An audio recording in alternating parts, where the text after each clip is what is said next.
El libro de Deuteronomio, la épica conclusión de la Torá y un aviso aguafiestas. Moisés va a morir. Para poder entender este libro necesitamos recordar la narración hasta este punto. Israel ha escapado de la esclavitud en Egipto. Luego pasan un año en el monte Sinaí. Ahí es donde hicieron el pacto con Dios para obedecer todas estas leyes. Ellos vagan en el desierto por 40 años antes de llegar al río Jordán, que está justo enfrente de la tierra que Dios les prometió. Están listos para entrar. Aquí es donde se inicia el libro de Deuteronomio. Este libro es en realidad un discurso. Moisés habla estas últimas palabras para dar ánimo a la nueva generación de Israel que está a punto de entrar en la tierra. El discurso se divide en 3 largas secciones.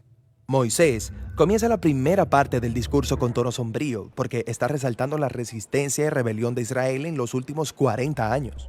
Eso prepara el resto de la introducción, que es el reto de Moisés a esta nueva generación, a ser diferentes de sus padres y responder a la gracia de Dios con amor y obediencia. Él les recuerda los 10 mandamientos como el fundamento del pacto, y luego les da esta famosa frase. Escucha, oh Israel, el Señor es nuestro Dios, el Señor uno es.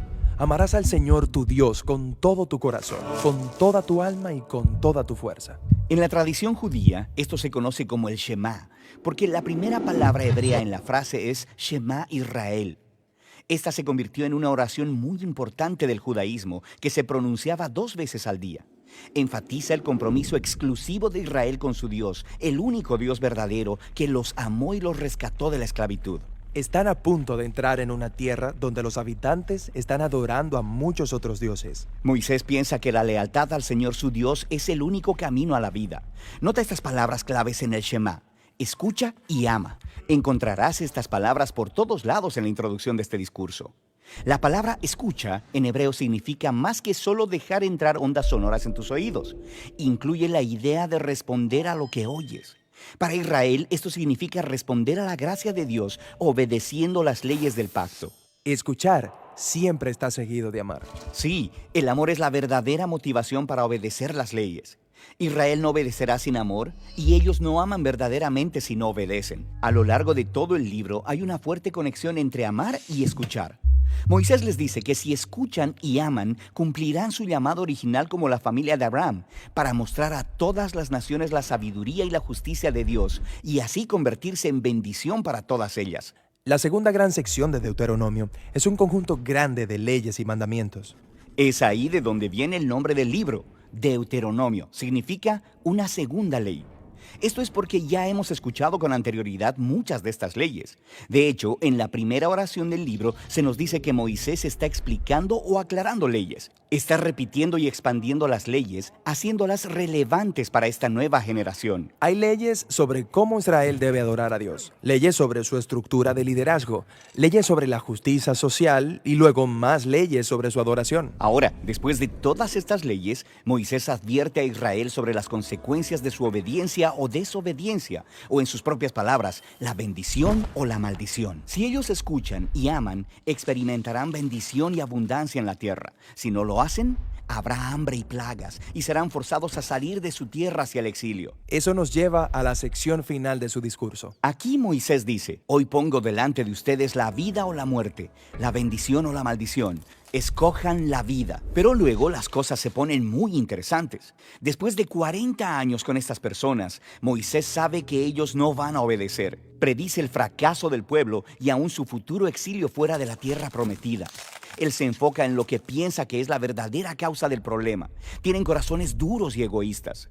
Es como si Israel fuera incapaz de verdaderamente amar a Dios para así obedecerle. Pero este problema no es exclusivo de Israel. Sí, en realidad cuando Moisés usa este lenguaje de bendición y maldición, está uniendo la historia de Israel con la historia de toda la humanidad en Génesis 1 al 3. Adán y Eva fueron bendecidos por Dios, igual que Israel, y se les dio la opción de confiar y obedecer a Dios, igual que a Israel. Luego se rebelaron y trajeron maldición sobre la tierra, tal como Moisés sabe que Israel hará. Estas historias tratan sobre el duro corazón de Israel, pero en realidad son una ventana para ver la condición universal de la raza humana. Pero Moisés no pierde por completo la esperanza. Así es, él dice que de alguna manera, al final del exilio de Israel, Dios promete transformar sus corazones para que algún día puedan realmente escuchar y amar.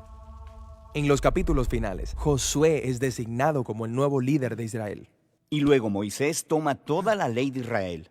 la que acaba de predecir que Israel va a violar. Así es, la pone dentro del arca del pacto. Luego Moisés sube a la cima de una montaña para poder ver la tierra prometida desde lejos. Luego muere, y así es como termina la Torá. Que es un lugar extraño para terminar la historia. Justo ahí, en el punto culminante, ¿obedecerán la ley y vivirán fielmente en la tierra o no? La historia continúa justamente con Josué, el siguiente libro de la Biblia. Pero este es el final de la Torá y ha sido finalizada ahí por una razón. La Torá está escrita para aquellos que están fuera de la tierra o quienes todavía están esperando el cumplimiento de la promesa de Dios de bendecir a todo el mundo. Ahora, mientras cada generación lea la Torá, serán llamados a anhelar lo que Moisés anheló: un nuevo corazón transformado, el cual algún día podrá verdaderamente escuchar y amar.